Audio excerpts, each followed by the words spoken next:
titulada El Anticristo Asirio. Así es como se llama esta serie, El Anticristo Asirio. Y como ustedes recordarán, todos los que han seguido esta serie, hemos estado analizando el capítulo 2 del libro de Daniel y el capítulo 7, que es el que vamos a continuar analizando a continuación, y el capítulo 8 también de Daniel, porque estamos tratando de seguir las huellas del anticristo. Estamos tratando de ver de qué forma en el libro de Daniel se nos lleva con una revelación progresiva hasta donde el Espíritu Santo nos revela claramente y sin ningún lugar a dudas el lugar geográfico de donde surgirá el anticristo. Esto es muy importante porque podríamos preguntarnos, bueno, ¿y qué importancia tiene que salga de México, o que salga de España, o que salga del África, etcétera, etcétera? Y la respuesta es la siguiente. Es muy importante porque de aquí partimos para poder interpretar a la luz de Daniel el libro del Apocalipsis. Porque si no entendemos claramente el libro de Daniel, ni tampoco la región geográfica donde el anticristo surgirá y qué condiciones van a necesitarse para que el anticristo se manifieste primero, porque antes lo vamos a ver, antes de que el anticristo surja y ya se apodere, ¿verdad?, del mundo y comience firmando el tratado con los judíos, etcétera, etcétera.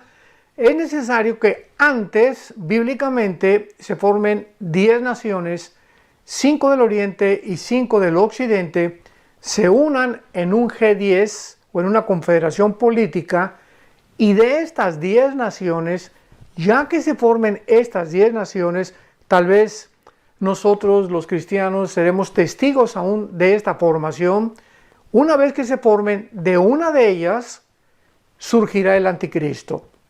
Entonces, esto es importante porque de esta forma podemos entender qué significan los famosos cuernos, que en el capítulo 7 comienzan a salir del cuarto reino, o sea, de Roma, y de qué forma el cuarto imperio, que está representado en Daniel 2 con la estatua de Nabucodonosor, representa las piernas de hierro, que es el imperio romano, el antiguo imperio romano.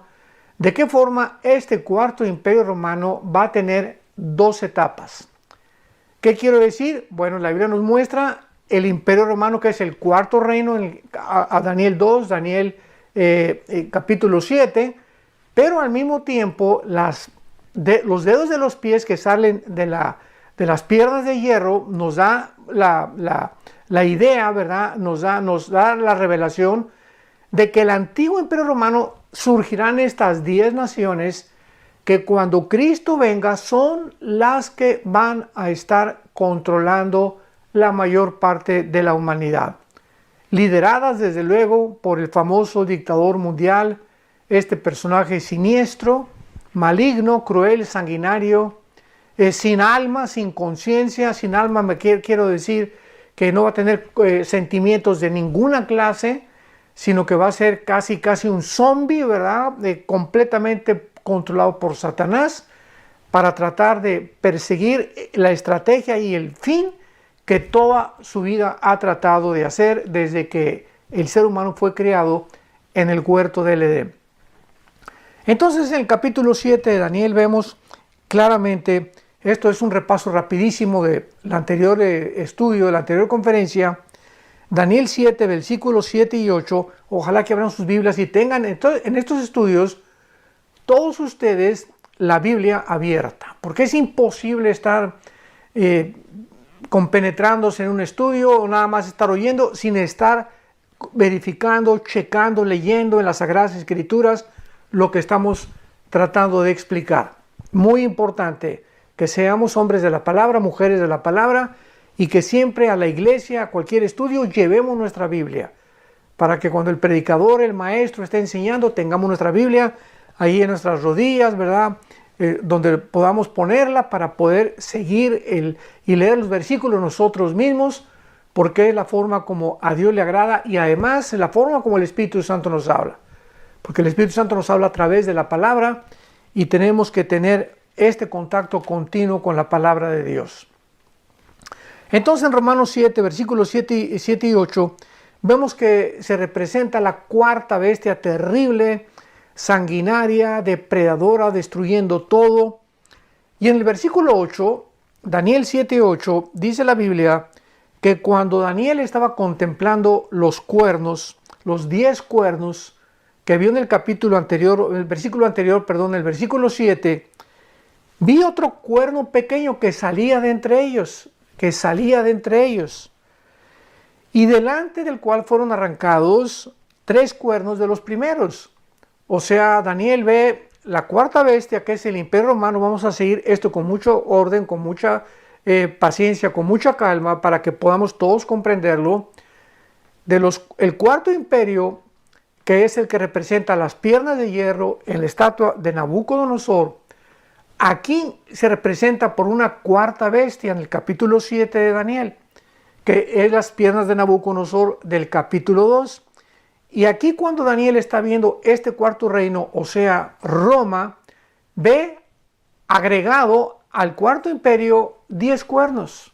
Esta bestia ya tiene 10 cuernos, o sea, ya sufre una transformación el antiguo imperio romano. Y esta transformación que el imperio romano va a tener y del cual van a sucederle 10 naciones, es la última forma de gobierno mundial del anticristo, que ya Juan el apóstol en Apocalipsis 13, en Apocalipsis 12, en Apocalipsis 17 ya lo corrobora, lo confirma y ya explica el Espíritu Santo.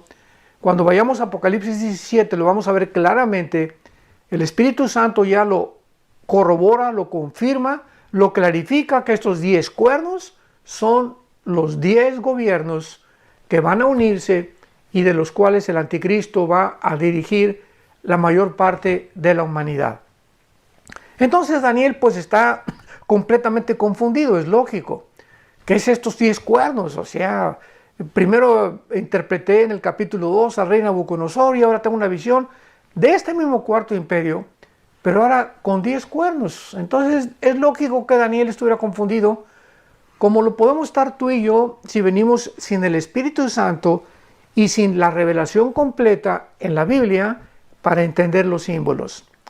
Entonces Dios, desde luego, sabiendo que Daniel estaba preocupado por entender esta simbología, en el versículo 19 del capítulo 7 de Daniel, versículo 19, dice Daniel, entonces tuve el deseo de saber la verdad. ¿Cuál es la verdad de todo esto? ¿Qué es lo que está pasando? ¿Qué son estos 10 cuernos? Quise saber la verdad acerca de la cuarta bestia, o sea, de este cuarto imperio, que 600 años después de Daniel fue el Imperio Romano, que era diferente de todas las otras, espantosa en gran manera, que tenía dientes de hierro, uñas de bronce, devoraba y desmenuzaba, y las obras hollaba de sus pies. Y asimismo acerca de los 10 cuernos, dice Daniel, yo quería saber esto, explícame, quiero saber la verdad, ¿qué significan estos 10 cuernos? Asimismo que tiene en su cabeza y del otro, que le había salido, delante del cual habían caído 3. O sea, Daniel dice, vi una cuarta bestia, esta cuarta bestia tenía 10 cuernos y de entre uno de ellos salió un cuerno pequeño. ¿Qué significan estos 10 cuernos? Es lo que está preguntando Daniel a Dios. ¿Y qué significa ese cuerno pequeño que salió entre ellos? Y en tercer lugar, ¿qué significa que de esos 10 cuernos 3 son derribados? Entonces, a ver si me explico. Daniel ve la cuarta bestia, que es el cuarto imperio, que es Roma, el antiguo imperio romano, pero ya transformado porque ahora ya tiene 10 cuernos, el imperio romano, la cuarta bestia. De estos 10 cuernos que tiene el imperio romano, ve además un cuerno que sale de entre los 10. Y que al mismo tiempo, cuando el cuerno pequeño surge entre los 10, de estos 10, 3 son derribados o son destruidos. Esas eran las 3 preguntas que Daniel tenía a Dios y que tenemos nosotros y que vamos a tratar a través con la Biblia de resolver. Y dice entonces el versículo 20, para poder concluirlo, y quería saber de las 10 cuernos y del otro que había salido delante del cual habían caído 3. Y este mismo cuerno tenía ojos y boca que hablaba grandes cosas y parecía más grande que sus compañeros. Y veía yo este cuerno, aquí a Daniel le agrega, y yo veía que este cuerno hacía guerra contra los santos y los vencía.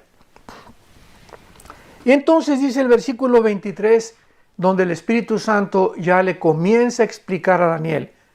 Dios le comienza a explicar a Daniel la simbología de todo lo que estamos tratando de descifrar. Versículo 23 del mismo capítulo 7 de Daniel.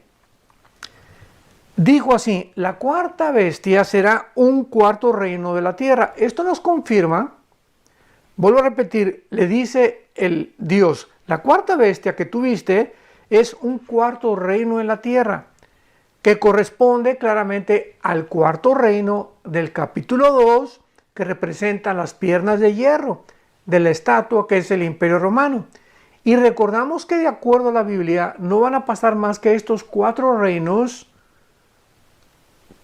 Mucho cuidado aquí, no van a pasar más que de 4 reinos para que Jesucristo regrese.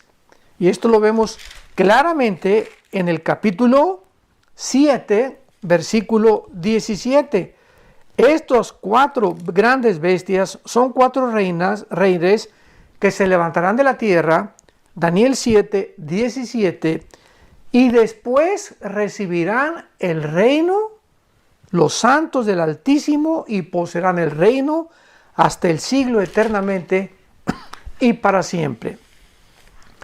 Esto, cuando comenzamos a armar estos rompecabezas con esta forma de poder interpretar la Biblia, dejando que la Biblia misma nos hable, no hay ya ningún lugar a dudas ni para a dónde movernos. De Daniel a nuestros días, vamos a hacer un resumen muy breve. Solamente habrá 4 imperios mundiales para que Jesucristo regrese. Pero el cuarto imperio mundial, que fue el antiguo imperio romano, va a sufrir una transformación. Van a surgir del cuarto imperio romano 10 gobernantes, 10 naciones que formaron parte del cuarto imperio romano. De ahí van a salir las 10 naciones del cuarto imperio romano, y de una de esas naciones que formaron antes el antiguo imperio romano, y el imperio romano estuvo en Europa, en el norte de África y en el Medio Oriente, de una de esas naciones surgirá el cuerno pequeño o el anticristo. No podemos atrevernos a decir que el anticristo va a surgir de las Naciones Unidas, o que el anticristo va a surgir de Israel o de España o de Inglaterra, o que el anticristo va a surgir de Estados Unidos, que se va a Estados Unidos es la Gran Babilonia. Todas estas barbaridades que a través de muchos meses y hace muchos años han tratado porque son vanas especulaciones, son hipótesis, son filosofías inventadas por los seres humanos que no tienen ningún apoyo bíblico más que, pues yo pienso que es esto. Tenemos que hacerlas a un lado ya. Tenemos que dejar que la Biblia nos hable y trazar bien la palabra de verdad. Por eso es tan importante este estudio del asirio, el anticristo asirio, porque vamos a evitarnos muchos problemas que van a surgir después por una mala interpretación bíblica de la palabra de Dios. Entonces, la cuarta bestia, Daniel 7:23, la cuarta bestia será un cuarto reino en la tierra. Hasta ahí vamos bien, que son las piernas de hierro de la estatua del capítulo 2 de Nabucodonosor. Esta cuarta bestia que tuviste, Daniel, ahora en el capítulo 7, es el cuarto reino. Por eso sabemos sin ningún lugar a dudas que representa al imperio romano. Muy bien, hasta ahí vamos bien. Y en el versículo 24 dice, y los 10 cuernos significan que de aquel reino. ¿De cuál reino? Del cuarto reino. ¿Cuál es el cuarto reino? El antiguo imperio romano. Del antiguo imperio romano ya está viendo Daniel la transformación que el antiguo imperio romano va a sufrir en los últimos tiempos de este cuarto imperio, estos 10 cuernos, dice el versículo 24, significan que de aquel reino se levantarán 10 reyes. Entonces ya tenemos otra clave más. Los 10 cuernos, que son 10 gobernantes. Los 10 cuernos, los cuernos en la Biblia representan siempre, siempre reyes o gobernantes o naciones. Reyes o reinos, porque un rey tiene que tener un reino y no puede haber un reino sin un rey. Entonces esto es muy importante. Y los 10 cuernos significan que de aquel reino del cuarto imperio romano se levantarán 10 reyes o 10 gobernantes. Y tras ellos, vamos así con cuidado esto, y tras ellos se levantará otro. En otras palabras, primero, en los tiempos que estamos viviendo, se van a levantar 10 naciones que pertenecieron al antiguo imperio romano de hace 2000 años aproximadamente.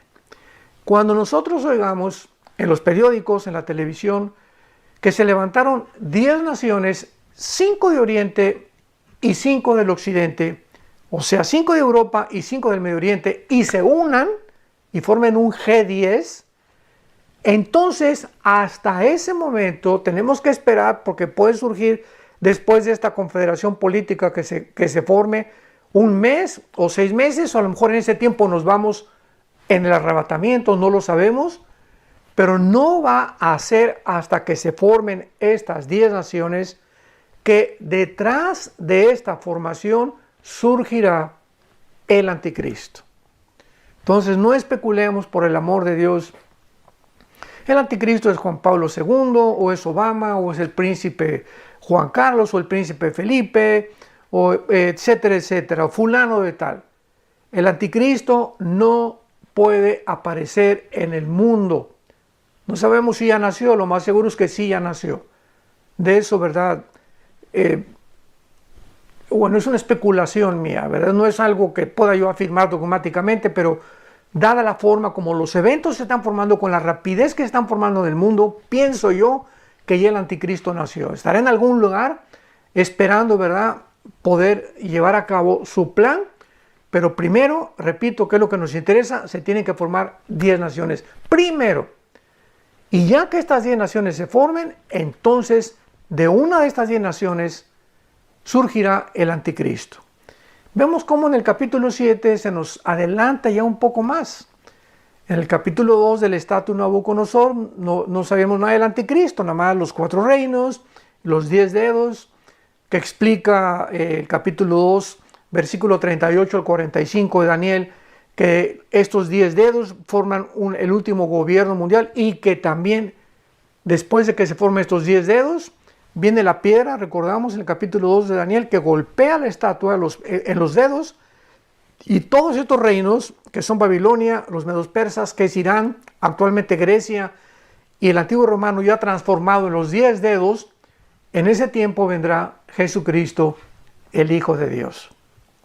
No hay lugar para otro reino, no hay lugar para otro gobierno, no hay lugar para ningún otro imperio.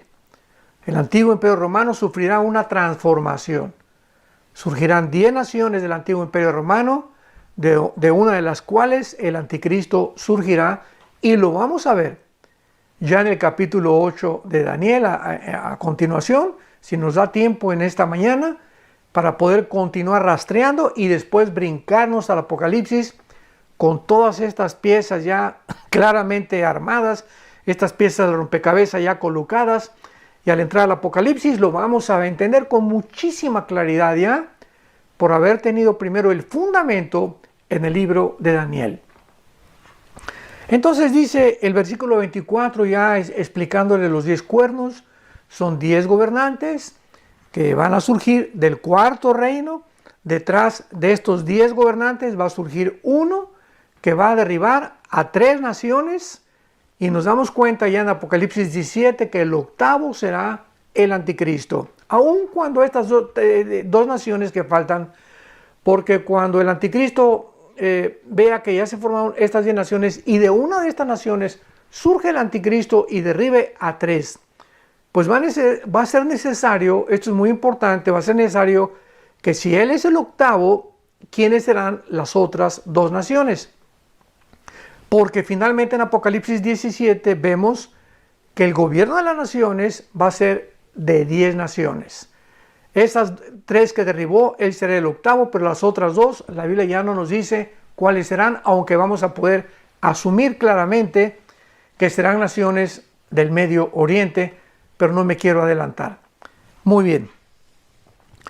Entonces, dice el versículo 25 ya para que podamos tener un poco más de claridad también de que está hablando del anticristo, o sea que ese cuerno pequeño que sale de entre las 10 naciones es el anticristo.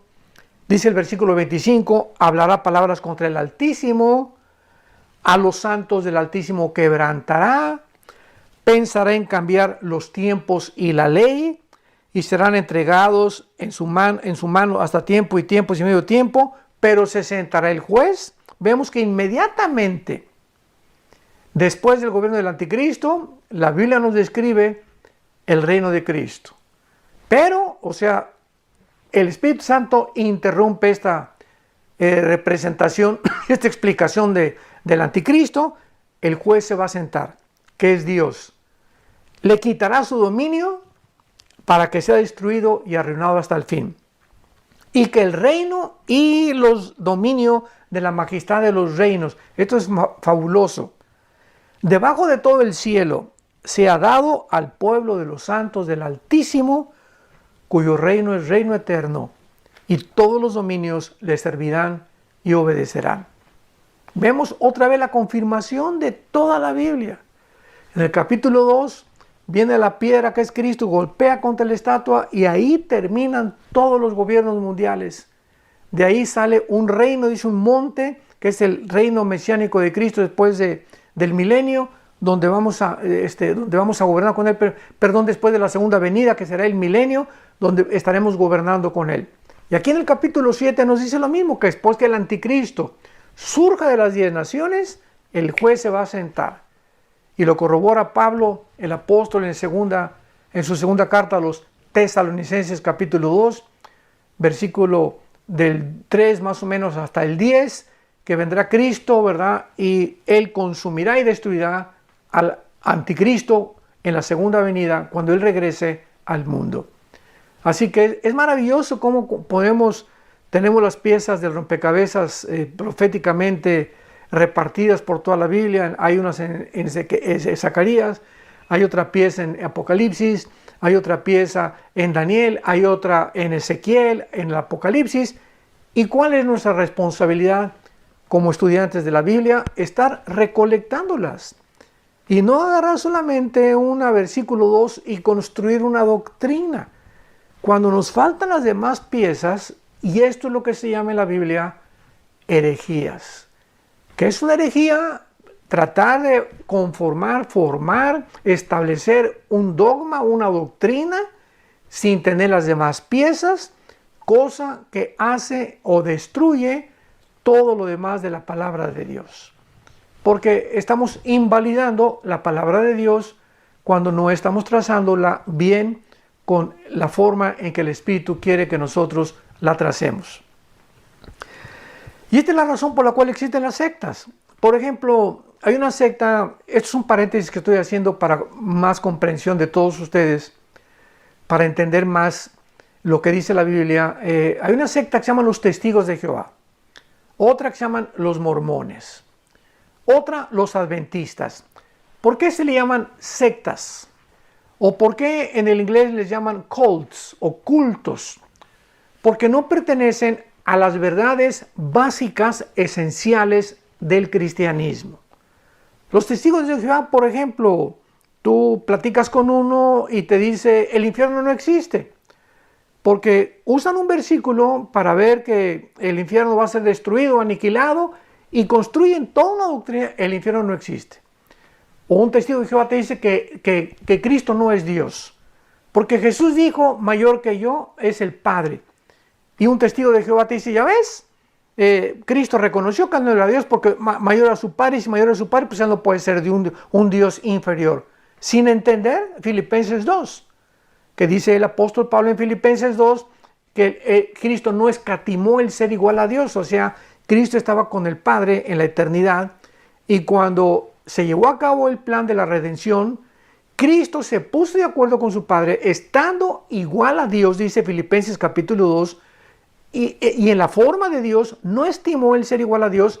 ¿Y qué hizo Cristo? Se humilló y se puso debajo del Padre temporalmente por los 33 años que Él vivió, para demostrarnos a nosotros la sumisión y la humildad para que se llevara a cabo el plan de la redención.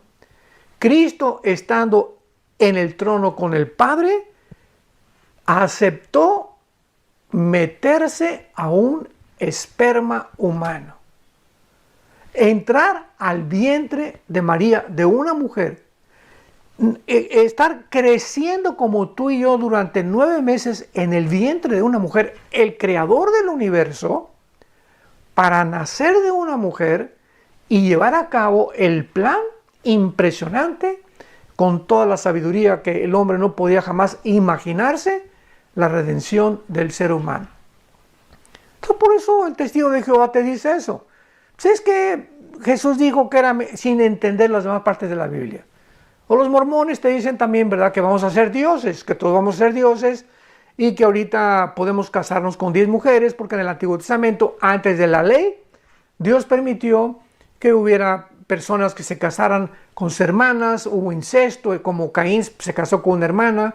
El rey Salomón tuvo 500,000 mujeres, unas amantes, otras se casó con ellas por compromisos gubernamentales. El rey David tuvo bastantes mujeres, pero ¿por qué? El hecho que haya, escuchemos esto, el hecho que Dios haya permitido ciertas cosas no significa que era su voluntad. ¿Por qué permitió Dios que David hiciera eso? ¿Por qué permitió Salomón que hiciera eso? Porque Dios tiene que respetar nuestra responsabilidad moral con la cual nacimos, nuestro libre albedrío. No somos robots. No te puede estar diciendo, tú no hagas esto y lo voy a impedir. No, no, pues entonces nos robaría completamente en el día del juicio, o las recompensas, o los castigos, o la disciplina que merecemos. Entonces, Dios nos deja escrito esto para nuestra enseñanza, para que veamos de qué forma sufrió Salomón, que con toda la sabiduría que él tenía, la debilidad sexual lo echó a perder, lo impidió que pudiera complementar el plan de Dios, aunque al final escribió Eclesiastés y pues ya explica en Eclesiastés todas las experiencias, ¿verdad?, y la forma como él veía y percibía el mundo después de que él pudo comprender la obra de Dios. Y David igual, sufrió cantidad, sufrió con su hijo Absalón, se rebeló contra él, sufrió con Tamar, su hija, que la violaron. O sea, David pagó el precio de su adulterio y de su forma como él vivió. Sansón lo mismo. Sansón tenía un plan maravilloso cuando nació. Dice el libro de los Jueces que Dios quería que él fuera nazareo y que hiciera el voto del nazareo, que no se cortara el pelo. Era un símbolo de su fuerza, no es que tuviera la fuerza, ahí era un símbolo. ¿Y qué hizo Sansón? Se dio una mujer, a otra mujer, a otra mujer, finalmente con Dalila, que por cierto la palabra Dalila significa la que debilita, que fue la última que lo debilitó a él, porque el día en que Dalila lo abrazó y ahí se puso a dormir Sansón en sus brazos y le cortó el pelo Dalila, Sansón creyó que Dios todavía estaba con él, sin saber, dice la Biblia, sin saber que Dios lo había abandonado. Y así pasa con muchos seres humanos. Muchas veces creemos que porque tenemos talentos o somos muy buenos predicadores, somos buenos maestros, podemos vivir fuera de los mandamientos o darnos ciertas concesiones porque somos escogidos y fuimos elegidos por Dios, y por eso, como no vamos a perder la salvación, pues vamos a tener ciertas cosas, ¿verdad?, que podemos darnos el lujo de hacer sin tomar en cuenta que Dios no hace acepción de personas. Y que el hecho que seamos hijos e hijas de Dios no nos da permiso, ni el hecho que tengamos talentos ni dones, debemos de considerarnos especiales con Dios, o que Dios nos va a permitir ciertas cosas que por el lugar en que nos encontramos nos necesita Dios y por eso lo podemos hacer. Todo esto es simplemente un paréntesis para que podamos entender más claramente la palabra de Dios en toda su extensión, porque los pensamientos de Dios no son nuestros pensamientos, ni los caminos de Dios son nuestros caminos. Tenemos que conocer a Dios caminando con Él. Tú no puedes conocer a una persona, si me dicen, ¿tú conoces al rey de España? Pues digo, sé que en las revistas la reina Sofía y el rey Juan Carlos, ¿verdad? En España ya se divorciaron hace algún tiempo, pero yo no sé ni qué desayuno el rey Juan Carlos, ni qué color de calcetines se pone, ni si es bipolar o es una persona honesta o es una persona íntegra. Pregúntenle a su esposa. Yo contestaría eso. Yo solamente sé algo acerca de él, pero no lo conozco íntimamente, porque para conocer íntimamente a una persona necesitas caminar con ella, desayunar, comer, viajar, dormir con esa persona, ¿verdad? Por eso cuando a un hombre le preguntan, ¿cómo eres? Pregúntale a su mujer. Nuestra esposa es la única que nos puede decir realmente si nosotros vivimos lo que predicamos o si realmente estamos viviendo lo que nosotros creemos que tratamos de enseñar. Porque nuestra esposa nos conoce. Mi esposa sabe cuando yo estoy de rodillas, cuando yo estoy de rodillas, mi carácter, etcétera, etcétera. A ella no la puedo engañar, ni a nuestros hijos tampoco. Por eso, ¿por qué? Porque vivimos en la misma familia íntimamente. Así es. Finalmente esto es para decirte, así es con Dios. Tú no puedes conocer a Dios si no caminas con Él en la mañana, en la tarde, en la noche, si no viajas con Él, si la Biblia no forma parte de tu vida, si no hay una intensidad y un amor, una pasión por la verdad. Si tú no tienes contacto con las Escrituras, no puedes conocer a Dios. Y si no conoces a Dios, no vas a ver lo que le agrada, lo que no le agrada, y vas a hacer cosas que crees tú que le agradan, o que Él te puede perdonar porque es perdonador, sin darte cuenta que también es fuego consumidor. ¿Nos damos cuenta? Por eso la importancia de conocer a Dios. Y vemos en penúltimo lugar, claramente ya en el capítulo 8, ya nos brincamos al capítulo 8 de Daniel. ¿De qué forma ahora el Espíritu Santo le revela a Daniel simplemente de esos 4 imperios de la estatua del capítulo 2, de los 4 imperios del capítulo 7, el Espíritu Santo ahora escoge de estos 4 imperios, con la transformación de Roma, escoge a 2 nada más. Escoge a los medos persas, que representan en el capítulo 8 a un carnero, lo vamos a leer, y escoge al imperio griego. Y hace un lado Babilonia y hace un lado el imperio romano. ¿Por qué? Esto es muy interesante. Se va a poner interesante la cosa. En el capítulo 8, dice Daniel en el versículo 2, vi en visión y cuando la vi, yo estaba en Susa, que es la capital del reino de la provincia de Elam, o sea, en lo que es actualmente Irán. Susa y Elam pertenecían antiguamente al reino de Persia, que en 1935 se le cambió el nombre a Irán. Por eso cuando veamos en la Biblia Persia o Elam, sabemos que se refiere a Irak moderno o a la nación de Irak en la actualidad. Ahí se encontraba Daniel en el reino persa. Ya estaba sirviendo bajo los medos y los persas. Sirvió a los babilonios y sirvió Daniel también bajo 2 imperios, bajo los persas también. Esto es tremendo. De qué forma los medos persas, cuando conquistaron Babilonia, ¿verdad? Absorbieron a Daniel para que continuara como consejero de los grandes emperadores. Y dice Daniel, vi pues en visión estando junto al río Ulai. Alcé los ojos y he aquí un carnero que estaba delante del río y tenía 2 cuernos. Y aunque los cuernos eran altos, uno era más alto que el otro y el más alto creció. Vamos a ver más adelante en el mismo capítulo de Daniel que este carnero representa al imperio de los medos y los persas. Por eso el carnero tiene, ¿qué cosa? 2 cuernos.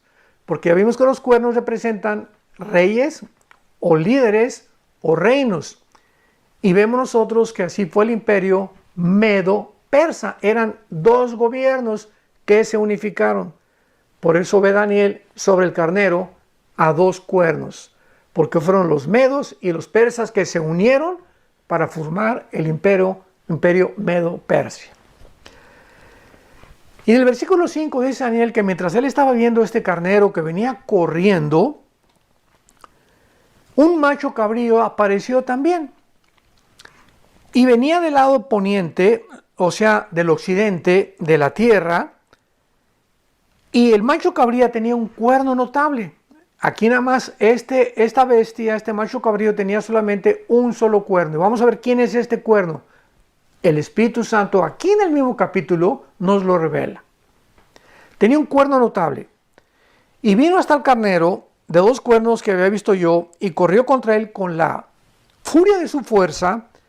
Y lo vi que llegó junto al carnero y lo levantó y lo hirió y le quebró sus 2 cuernos. O sea, el imperio griego, vamos a ver que este macho cabrío representa a Alejandro el Magno.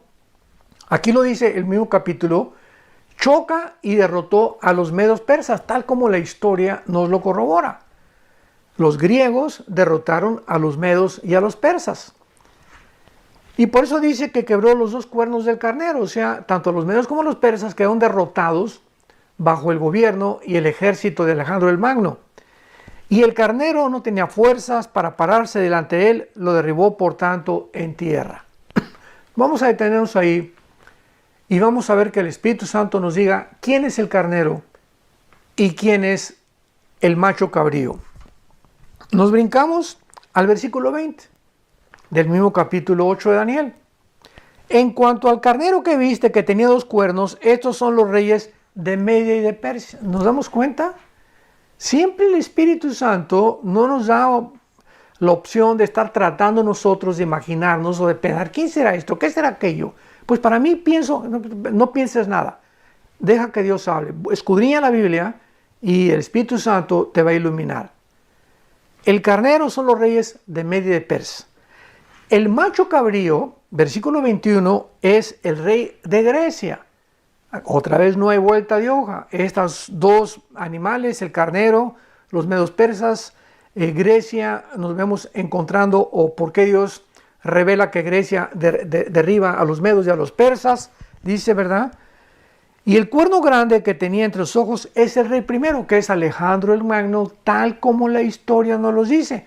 El imperio griego solamente tuvo a este solo rey, Alejandro el Magno, que a los 21 años de edad, ya montando en su caballo Bucéfalo, así se llamaba el caballo de Alejandro el Magno, Bucéfalo, hijo del rey Filipo de Macedonia, durante 11 o 12 años más o menos, de los 20 o 21 años de edad hasta los 32, 33 años de edad, Alejandro el Magno conquistó casi todo el sur de Europa, África y parte del Medio Oriente. Fue un conquistador, un líder, un guerrero espectacular. Nunca ha existido en la historia un conquistador o un gobernante, un líder como Alejandro el Magno, que tan joven entre los 20 y casi 30 años de edad, haya logrado las conquistas que él logró. Y por esta razón, por la velocidad con la que Alejandro el Magno conquistó todos estos reinos y todas estas naciones y todos estos imperios, se le compara aquí en el capítulo 8, ¿verdad? En el capítulo 7, como ya lo vimos, a un leopardo. Porque el leopardo lo usa el Espíritu Santo para comparar la velocidad con la que corren, para comparar la velocidad con la que Alejandro el Magno logró sus conquistas. Y dice el versículo 8, para terminar, y el macho cabrío, porque es el énfasis en el macho cabrío se engrandeció sobremanera, o sea, Alejandro el Magno, el imperio griego, pero estando en su mayor fuerza, aquel gran cuerno fue quebrado, o sea, Alejandro el Magno, estando en la plenitud de su juventud, 32, 33 años, se encontraba en Babilonia, que actualmente es Irak, así lo corrobora la historia también.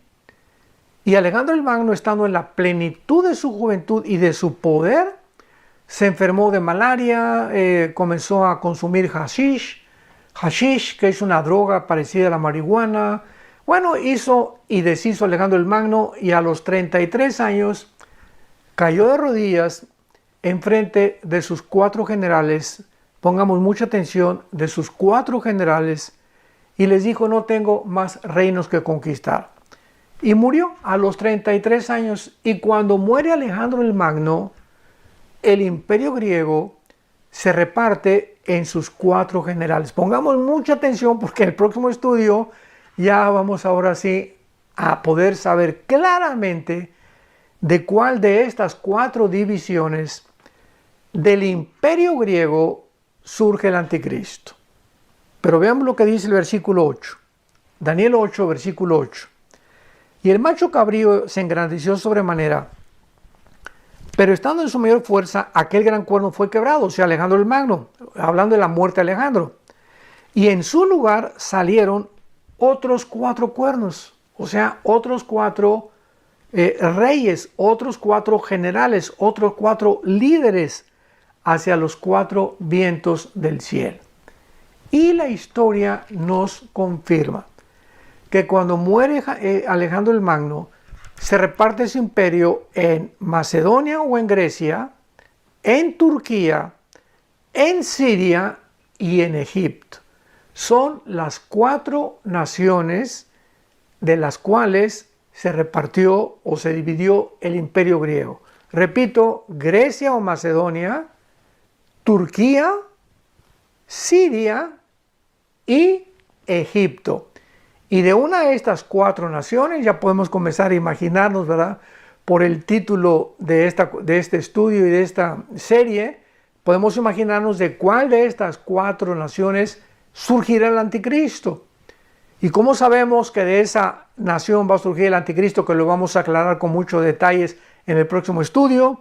Dice el versículo 9 del mismo capítulo 8 de Daniel. Y de uno de ellos, o sea, de una de estas 4 divisiones, salió un cuerno pequeño. El mismo cuerno pequeño que surgió en el capítulo 7. De las 4 divisiones surgió, o sea, vemos que son 10 naciones que formaron parte del antiguo imperio romano. Una de esas naciones fue Grecia. Fue Grecia, el imperio romano fue, es más, el imperio romano absorbió toda la cultura de los griegos. Se llamó la cultura helénica. Y cuando Roma comenzó a gobernar, hablaban en griego, porque el Nuevo Testamento está escrito en el griego, porque predominaba el griego koiné. Y vemos nosotros entonces que Grecia pertenece a uno de las 10 naciones que van a formar parte del Imperio Romano, pero de una de las 4 divisiones de Grecia que también pertenecieron al Imperio Romano, porque Turquía, Egipto, Siria e Irak pertenecieron también al Imperio Romano. Entonces el Espíritu Santo nos va estrechando y nos trae hasta el capítulo 8 para poder determinar claramente ya de cuál de esas 10 naciones que van a formar la confederación del anticristo, ¿verdad?, surgirá realmente el anticristo. Y de uno de ellos salió un cuerno pequeño que creció mucho. Observemos esto. Esto es una clave impresionante y una pista buenísima que nos deja el Espíritu Santo para estudiar. El cuerno pequeño, o sea, el anticristo, bueno, ya me estoy adelantando, ¿verdad?, creció mucho al sur, al oriente y hacia la tierra gloriosa. Observemos algo que no menciona hacia el norte. Y siempre que leamos en la Biblia la ubicación de los 4 puntos cardinales, norte, sur, este y oeste, siempre es en relación o en base a la Biblia, tomando en cuenta que la Biblia es el centro para poder determinar las regiones geográficas a su alrededor. Entonces nos damos cuenta que al norte precisamente de Israel se encuentra Siria. Al norte de Siria tenemos Turquía, Egipto en el este, y al oeste tenemos en el occidente a Irak. Entonces vemos que el Espíritu Santo oculta el norte, hasta ahí lo deja. Y de uno de ellos salió un cuerno pequeño, creció al sur, al oriente y hasta la tierra gloriosa, y se engrandeció hasta el ejército del cielo. Y parte del ejército de las estrellas se echó por tierra y las pisoteó. Esta información no se le puede atribuir ni a Antíoco Epífanes, que es un prototipo que también en la guerra de los Macabeos, antes de Cristo, que entró al templo y lo violó y lo profanó, también el lugar santísimo, del cual también habla todo el capítulo 11 del libro de Daniel. Pero cuando está hablando que este cuerno pequeño se engrandece hasta el cielo y echa parte del ejército de las estrellas por tierra, nos damos cuenta en Apocalipsis capítulo 12 que la Biblia le llama a las estrellas a los ángeles caídos. En el libro de los jueces a las estrellas se le llaman los ángeles caídos. Aquí vamos a ver más adelante que también a las estrellas se le llaman a los ángeles caídos. Entonces cuando la Biblia habla y una estrella cayó del cielo, por ejemplo en Apocalipsis 9, y abrió el abismo, no, una estrella no puede abrir eso, ¿verdad? Es un ángel caído o es un ángel de Dios. Entonces cuando dice echó por tierra las estrellas del cielo y las pisoteó, y se engrandeció contra el príncipe de los ejércitos, y por él fue quitado el continuo sacrificio. ¿Qué es lo que hará el anticristo? Cuando viole el templo, Mateo 24:15, y comienza la persecución, y el lugar de su santuario fue echado por tierra. Vemos con esta información vital y básica de qué forma la Biblia nos va desenvolviendo el paquete para que vayamos viendo. Por eso Jesús dijo, el que tenga ojos que vea y el que tenga oídos que oiga, que vayamos oyendo y viendo de qué forma se va desenvolviendo el paquete, se van quitando las capas como una cebolla. Le quitas una y le quitas dos y le quitas tres. Así muchas verdades de la Biblia están envueltas y hay que quitarle la última, luego quitarle la siguiente, hasta que llegamos al corazón, al centro, lo que es vital, lo que ya nos dice claramente que se encuentra en el centro de la revelación de Dios. Y aquí lo que estamos buscando es quitar todas estas capas para llegar al centro y encontrar que es el anticristo, el personaje del cual Daniel está hablando hace 2500 años. Vamos pues a dejar el estudio hasta acá. Vamos a orar para que pueda Dios continúe dándonos entendimiento, abriéndonos las escrituras maravillosas. Y Padre, te damos gracias porque eres bueno, misericordioso. Dios es bueno, Dios nos ama. Su Hijo fue crucificado, enterrado y resucitado a los 3 días, para que tú y yo pudiéramos tener el perdón de nuestros pecados y la vida eterna. Invita a Cristo ahora que puedes. Las cosas en el mundo no van a mejorar. No hay tal cosa como un avivamiento y todas estas cosas no existen en la Biblia. Viene la apostasía que ya estamos viviendo y no tenemos por qué preocuparnos. Porque al contrario, oiga, pero si usted nos dice que vienen las cosas peor, pues nos vamos a deprimir más. No, al contrario. Porque la Biblia dice, las tinieblas cubrirán el mundo, pero a nosotros brillará la luz. Y mientras más oscuridad hay, más fuerte podemos brillar. Porque la luz brilla más fuerte mientras más oscuro está. Y mientras más oscuro está, más seguros estamos que estamos a punto de partir con el Señor. Que ya oímos la voz del novio gritando desde el cielo, vengo a ustedes, amada mía, que somos la iglesia, y el que tenga hambre, que coma el pan de vida, y el que tenga sed, que beba del agua de la vida gratuitamente. Que Dios te bendiga.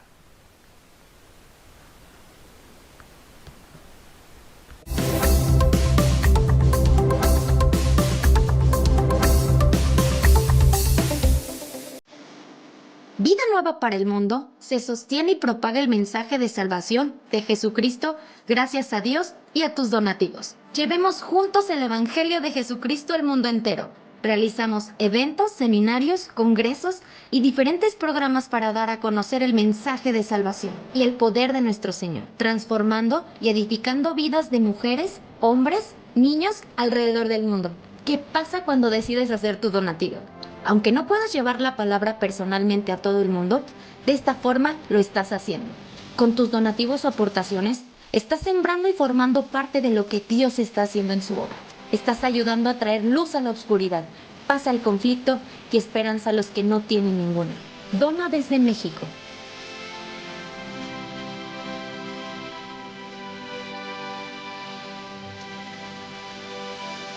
Dona desde Estados Unidos.